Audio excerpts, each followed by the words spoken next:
Hello guys, welcome to my top 25 PlayStation VR2 games as of the 11th of April 2025. We are getting inundated with quality releases recently, so there's always new games to be considered as worthy of mention in lists like this.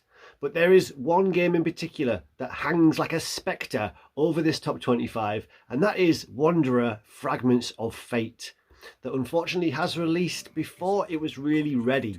And the team are hard at work creating fixes and updates to some of the jank and issues that people have had on launch. So when that game is fully up to speed, I'm sure it will be considered as a potential number one, as they have taken an already elite tier puzzle game and turned it into an all-round action adventure game to rival some of the very best VR games that we have ever seen.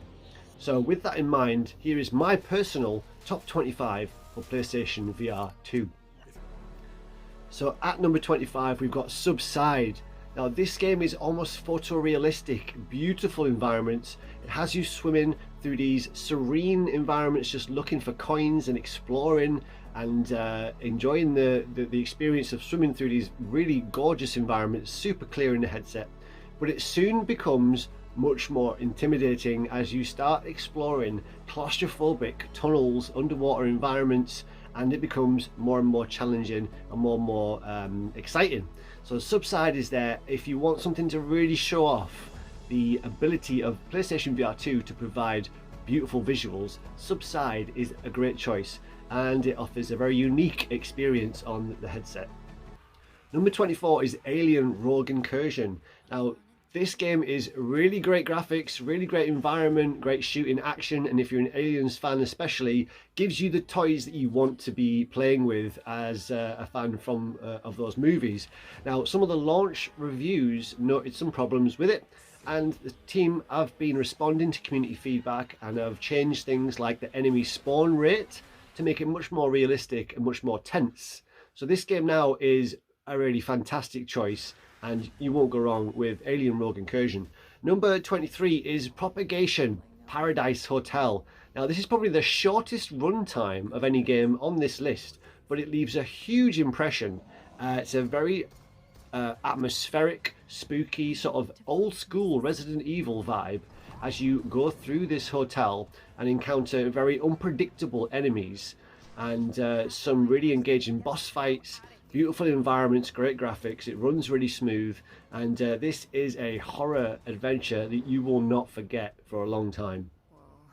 Number 22, another horror game, and that is Madison VR.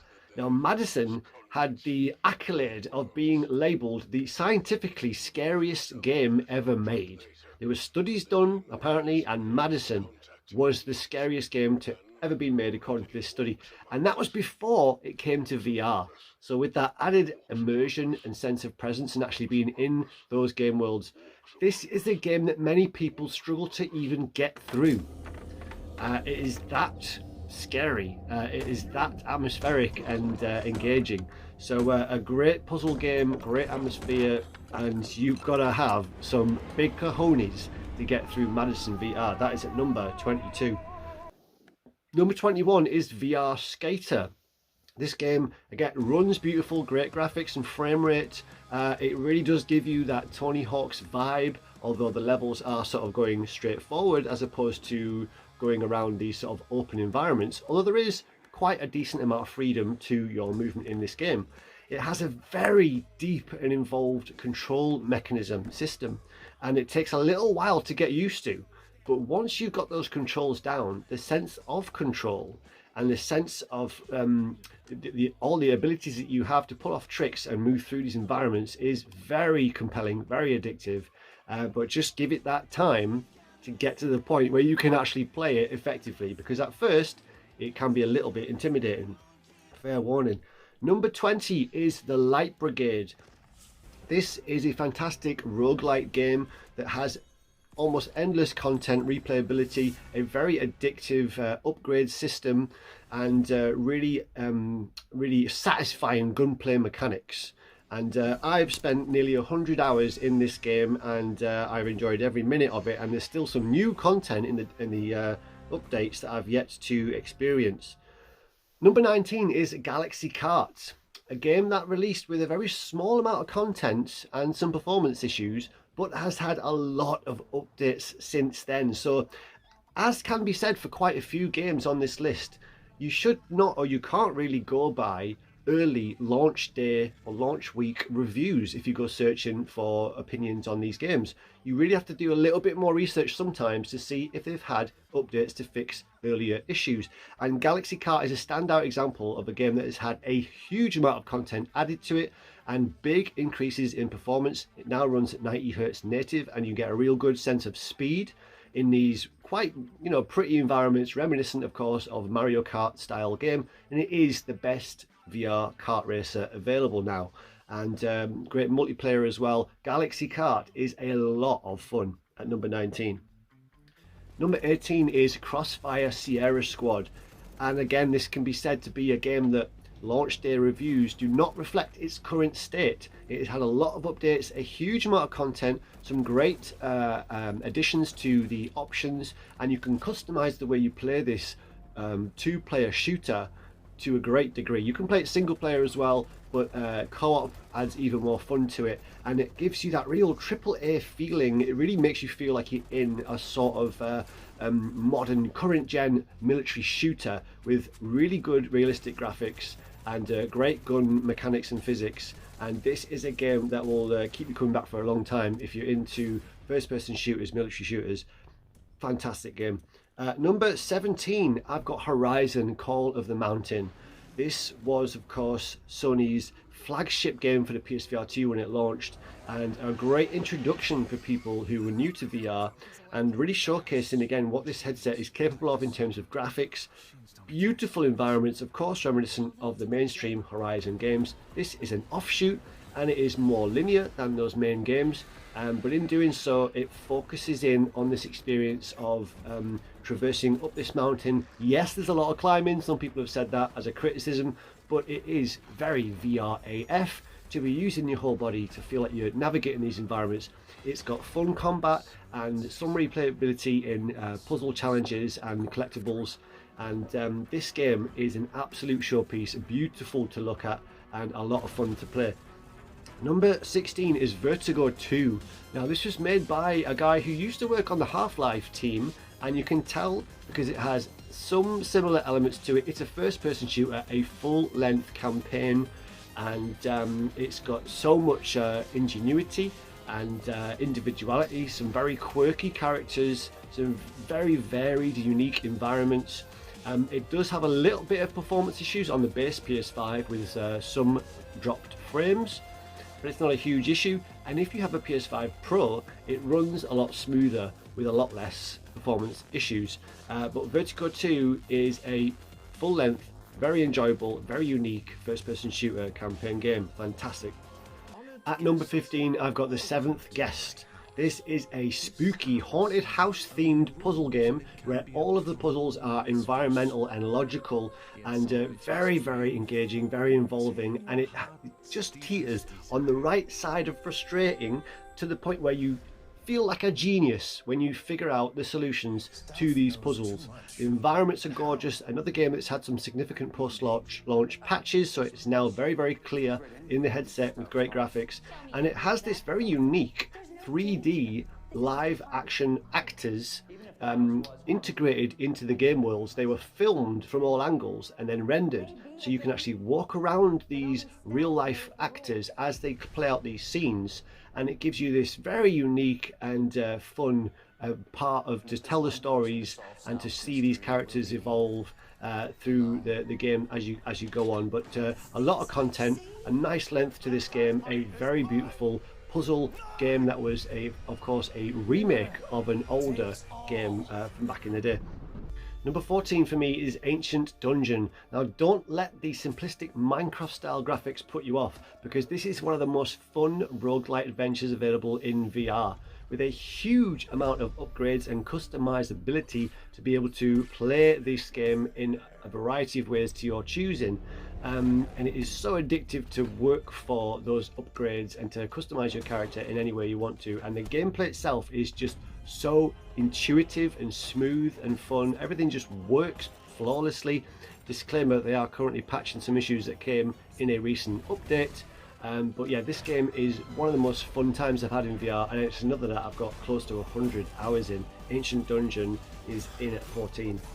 At number 13 we've got Behemoth, which is from the same studio that brought us The Walking Dead Saints and Sinners, and it shows with the same level of polish in this game. Beautiful in the headset, great graphics, clarity and frame rate. Another game that has had significant patches post launch, so some of the early reviews might have made complaints that are no longer relevant, but it gives you this sprawling adventure through beautiful environments, engaging combat with a nice parrying system, and of course the showpiece of this game are the boss battles, reminiscent of Shadow of the Colossus, fighting huge enemies, and there is nothing else like it in VR. Behemoth is worthy of all the praise that it gets. Number 12 for me is No Man's Sky. Now for some people this might be number one, and that is understandable. It is a game with almost infinite content, and they keep just adding to this game all the time. It is absolutely huge, so much content, so much to do, and a lot of updates to this game, including performance, and it now runs and looks beautiful in the headset. And No Man's Sky is a game that I have enjoyed, but I've not yet spent the several hundred hours in it that many have, that might elevate it further up my list. So for me, No Man's Sky is at number 12. Number 11 for me is Legendary Tales. This is a gorgeous full-length RPG with very fun physics, combat, and of course a great parrying system, magic as well, lots of upgrade skill trees to spend time on investing in, and just a gorgeous game made by a very small team, and it is very worthy of your time, especially if you are looking for something involving a large scale RPG in VR, and it is so atmospheric. It's a really great time. Legendary Tales, number 11. Number 10 now, we're in the top 10. So for me, number 10 is Synth Riders. So in the last generation of VR, I spent so many hours in Beat Saber. That was my number one rhythm action game. It is still a solid title, and of course the best selling VR game of all time. It still tops the charts today. But for me, another rhythm action game has taken its place as my favourite, and that is Synth Riders. It gets even closer to that feeling of sort of making you dance whilst playing a game. Although if you tried some of the movements that you do in Synth Riders on the dance floor, you might not look quite as cool as you think you do. But it is such a fun game to play, and it is one that you can really truly lose yourself in when trying to hit those targets and follow those lines and dodge those barriers. And Synth Riders for me is at number 10. What a good time. So number 9 for me is Synapse, a very fun first-person shooter roguelite game that shows why eye tracking needs to become industry standard for VR in the near future, and that is because of the gameplay mechanics that it provides. In Synapse you have telekinesis, using eye tracking to select items and then being able to force throw them with your hand, and it really makes you feel like you're a superhero. It's a very unique experience and feels very next gen. It also has a great cover system and just great shooting action. Synapse for me is a awesome time. Number 8 is Red Matter 1 and 2. Now I'm mentioning them both because they both deserve recognition and to be played, and whereas Red Matter 1 is an atmospheric puzzle adventure game, Red Matter 2 expanded on that with platforming abilities and shooting and combat. And both of these games are absolutely drop dead gorgeous in the headset. Red Matter 2 especially, it runs at 120 Hz native with a very high resolution, and it is one of the most technically impressive VR games on the PlayStation headset. Number 7 for me is Gran Turismo 7. Now this is a lot of people's number one, and it is said to be the most immersive experience you can have in VR if you're playing with a wheel. For me, I just play with the motion controls on a DualSense, and it works just as well. It's gorgeous in the headset, and it always hits hard when it goes from that 2D screen and then pops you into these high resolution, beautifully detailed cars. And so Gran Turismo 7, of course, huge amount of content, and on the PS5 Pro it has a new form of reprojection that fixes the ghosting that some people had an issue with on base PS5. But Gran Turismo 7 is absolutely an essential purchase, and that's coming from me who has never been into sim races before. This game turned me into a fan of that genre, but only in VR. Number 6 for me is Stilt.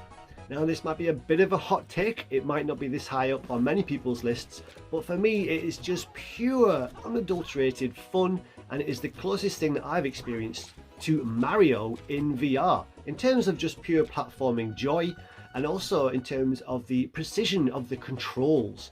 When you really get them down, and it takes a minute, you really feel like you have such precise control, it makes you feel like an absolute badass. It also has some really fun upgrades and power-ups that you can use, and quite a lot of online multiplayer content. So for me, number 6, Stilt. Highly recommended. Number 5 for me is Into the Radius, a very atmospheric, apocalyptic first-person shooter with very deep and involved gameplay mechanics.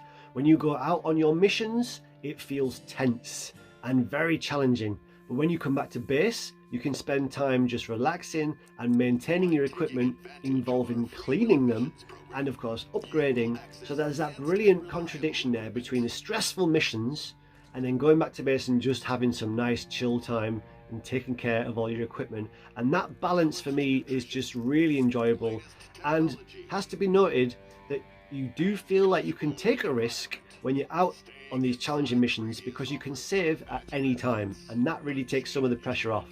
Brilliant graphics as well, beautiful game that you are moving through in these worlds, and for me, Into the Radius is absolutely worthy of your time at number 5. Number 4 is The Walking Dead Saints and Sinners Chapter 2 Retribution. Now I've included only the second chapter in this, but it could be said that the first one is absolutely worth your time as well, but the two games are very similar. Chapter 2 essentially reuses a lot of the areas from the first game and introduces some new ones, but it also introduces some new gameplay mechanics, nighttime levels, a higher performance, better graphics, and all round for me is just a better experience than the first game. So if you only want one of them, I would definitely go for Chapter 2, but they are both absolutely fantastic games, and with a really addictive gameplay loop of going out and looting and collecting things to bring back to base to upgrade your equipment. And this game I was addicted to for several months. Walking Dead Chapter 2 for me is at number 4. Number 3 is Arken Age, made by Retribution, who've had a meteoric rise. A real Cinderella story in the VR industry, a tiny team that started off with the very simplistic sort of PS1 looking Mervils on PSVR1, went to Shadow Legend, where we coined the term VRAF to describe their litany of very interactive elements to the gameplay, and it was a huge rise from there again to Arken Age. We now have this game, which is a full-length RPG with physics-based combat, beautiful graphics, huge environments, really involved gameplay mechanics, including lots of different upgrading skill trees and climbing and all the rest. This game is so fun, and it's deserving of all the praise it gets, and this studio has done wonders to get to where they are. Number 2 for me is 2 games, and that is Resident Evil Village and Resident Evil 4 Remake. Both games absolutely top tier AAA VR games, both funded by Sony for Capcom to add those VR modes to their mainline adventure games. And of course we all know how atmospheric and how fun and how great the gameplay is, how great the graphics are. Everybody knows how amazing Resident Evil games are, but to bring them into VR just raises them up another several notches, and they are both deserving of your time, and they are both equally just astounding in VR, and deservedly tied for number 2. But at number 1 for me is a new entry, and it is Hitman World of Assassination. This presents possibly the best value for money of any VR game release. It is 3 full-length AAA current-gen games brought into VR with a lot of VR-specific interactions, a huge amount of care and attention taken to these ports to make them feel like they were meant to be in VR. And it has, of course, that deep level of gameplay, that huge sandbox feel to it, where you really feel like you have so many different options to be able to go about your missions in these worlds. And that is something that we haven't had very often in VR, and it stands out as an example of why hybrid games really are the answer to our question of where's VR going currently. You know, for several years we were held back by the Quest and developers having to play to the lowest common denominator, which would mean that we often get quite simplistic looking games. But now, with this promise of AAA games coming via the hybrid model, we are seeing games like Hitman World of Assassination, and it does not disappoint. And they're still not finished with it. They are still adding to and patching this game. Not that there was much wrong with it at all. People were raving about this on day one, and it's deserving of all the praise. Hitman World of Assassination, beautiful in the headset, huge in scope, absolutely is deserving of my #1 spot in the top 25 games for PSVR2. But let's not forget, it will not be long before Wanderer, the Fragments of Fate, is in consideration for this discussion, and we all have faith that Mighty Eyes will get that game up to speed and do it justice.